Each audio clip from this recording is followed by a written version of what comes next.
السلام علیکم دوستو، مجموعہ تعزیرات پاکستان کے پارٹ 51 میں خوش آمدید۔ دوستو، جیسے کہ آپ جانتے ہیں کہ پچھلی ویڈیو میں ہم نے مجموعہ تعزیرات پاکستان کے 2 دفعات دفعہ 337 جی بے احتیاطی یا غفلت سے گاڑی چلانے کی سزا اور دفعہ 341 مزاحمت بے جا کی سزا، یہ دونوں دفعات تفصیل کے ساتھ پڑھے تھے۔ جبکہ آج کی ویڈیو میں ہم مزید آگے بڑھتے ہوئے مجموعہ تعزیرات پاکستان کے 3 دفعات دفعہ 378 378 سرقہ کی تعریف، دفعہ 379 379 سرقہ کی سزا اور مجموعہ تعزیرات پاکستان کا دفعہ 380 380 سرقہ کسی مکان یا خیمے وغیرہ میں، یہ دفعات تفصیل کے ساتھ پڑھیں گے۔ دوستو، ویڈیو میں مزید آگے بڑھنے سے پہلے آپ سب سے گزارش ہے کہ اور جانو یوٹیوب چینل کو لازمی سبسکرائب کریں اور کمنٹ سیکشن میں ویڈیو کے حوالے سے اپنی رائے کا اظہار لازمی کریں۔ تو چلیں ویڈیو شروع کرتے ہیں۔ دفعہ 378 378 سرقہ کی تعریف، یعنی کہ اس دفعہ میں سرقہ کی تعریف کی گئی ہے کہ قانون کی نظر میں سرقہ یا چوری کس چیز کو کہتے ہیں، کون سا ایسا عمل ہے جو قانون کی نظر میں سرقہ یا چوری کی تعریف کے زمرے میں آئے گا۔ جو کوئی شخص بددیانتی سے کوئی مال منقولہ کسی شخص کے قبضے میں سے اس کی بلا رضامندی لینے کی نیت سے ایسے لینے کے لیے اس مال کی جائے تبدیل کرے تو کہا جائے گا کہ شخص مذکورہ نے سرقہ کا ارتکاب کیا۔ یعنی یہاں پر ہمیں بتایا گیا ہے کہ کوئی شخص بددیانتی سے کوئی مال منقولہ، یعنی ایسا کوئی مال جو ایک جگہ سے دوسری جگہ منتقل ہو سکتا ہو، اس مال منقولہ کو اس کے مالک کے قبضے سے اس کی رضامندگی کے بغیر اس مال کی جگہ کو تبدیل کرے تو ایسے عمل کو سرقہ کہا جائے گا اور ایسا شخص سرقہ کا مرتکب ہوگا۔ مثال کے طور پر الف بے کی زمین یا کسی جگہ سے اس کی رضامندگی اور اجازت کے بغیر بددیانتی سے کوئی درخت کاٹتا ہے تو جو ہی وہ درخت کٹ جائے تو الف اسی وقت سرقہ کا مرتکب ہوگا۔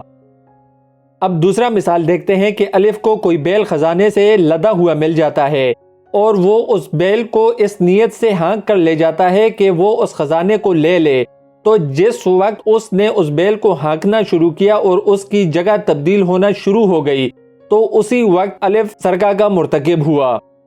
واضح رہے کہ سرقہ عربی زبان کا لفظ ہے جس کے معنی ہے چوری، اور سرقہ کے بنیادی 5 اجزاء ہیں۔ نمبر 1 بددیانتی، یعنی کہ کوئی مال بددیانتی سے لیا جائے۔ نمبر 2 مال منقولہ، یعنی ایسا کوئی مال ہو جو ایک جگہ سے منتقل ہو سکتا ہو۔ قبضے میں لینا، یعنی کہ اس چیز کو اپنے پاس لے لینا، اپنے پاس رکھ لینا۔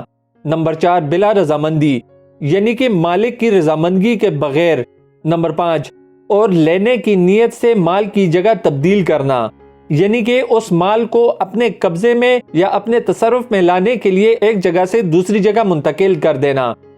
اگر کسی مقدمہ میں ان اجزاء میں سے کوئی ایک جز بھی کم پایا جائے تو سرقہ کا ارتکاب نہ ہوگا۔ اگر کوئی شخص نیک نیتی سے دوسرے کا مال قانون کی ناواقفیت کی بنا پر واقعات کی غلط فہمی کے باعث اپنا سمجھ کر لے جائے تو سرقہ کا مرتکب نہیں ہوگا، کیونکہ یہاں پر اس کی نیت بدنیتی پر مشتمل نہیں تھی۔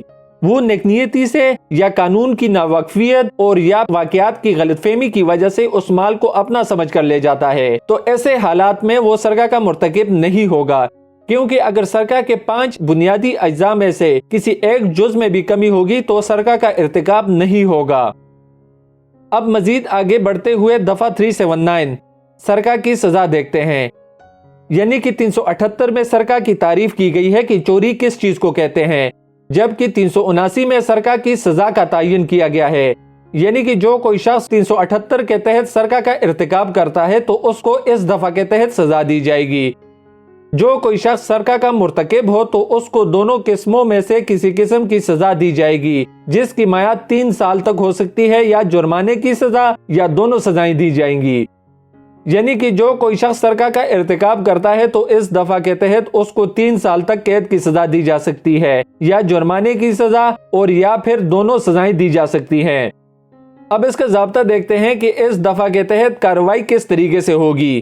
قابل دست اندازی، یہ ایک قابل دست اندازی جرم ہے، اس میں پولیس بلا وارنٹ گرفتاری کر سکتی ہے۔ اس دفعہ کے تحت پولیس کو مجسٹریٹ سے وارنٹ گرفتاری حاصل کرنا لازمی نہیں ہے۔ پولیس کو جیسے ہی ایسے کسی جرم کے ارتکاب کی اطلاع ملتی ہے تو پولیس فوری طور پر کارروائی کرتے ہوئے ایسے شخص کو گرفتار کر سکتی ہے۔ وارنٹ، مقدمہ کی سماعت کے حوالے سے وارنٹ جاری ہوں گے۔ ناقابل ضمانت، یہ ایک ناقابل ضمانت جرم ہے۔ اس دفعہ کے تحت قائم ہونے والے مقدمہ میں ضمانت نہیں ہو سکتی۔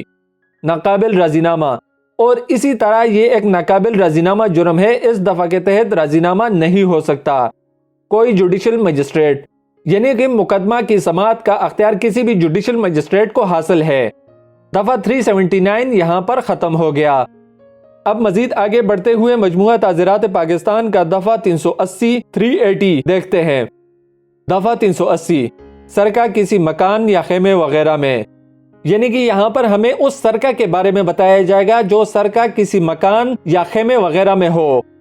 جو کوئی شخص کسی عمارت یا خیمہ یا آبی جہاز میں، جو عمارت یا خیمہ یا آبی جہاز انسان کی بود و باش کی حفاظت کے لیے کام میں آتا ہو، سرقہ کا ارتکاب کرے تو اس شخص کو دونوں قسموں میں سے کسی قسم کی قید کی سزا دی جائے گی، جس کی میعاد 7 سال تک ہو سکتی ہے، اور وہ جرمانہ کا بھی مستوجب ہوگا۔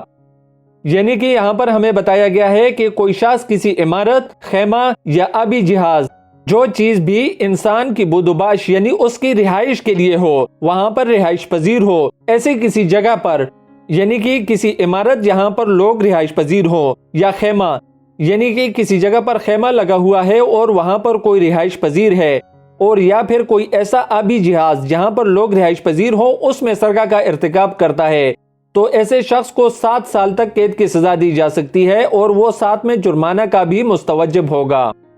تو دوستو دفعہ 380 380 یہاں پر ختم ہو گیا۔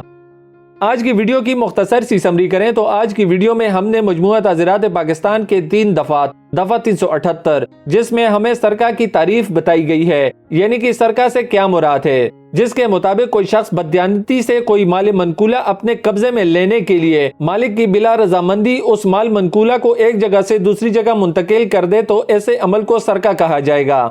اور دفعہ 379 جس میں ہمیں سرقہ کی سزا بتائی گئی ہے، یعنی کہ جو کوئی شخص سرقہ کا ارتکاب کرتا ہے تو اس کو 3 سال تک قید کی سزا یا جرمانہ اور یا پھر دونوں سزائیں ہو سکتی ہیں۔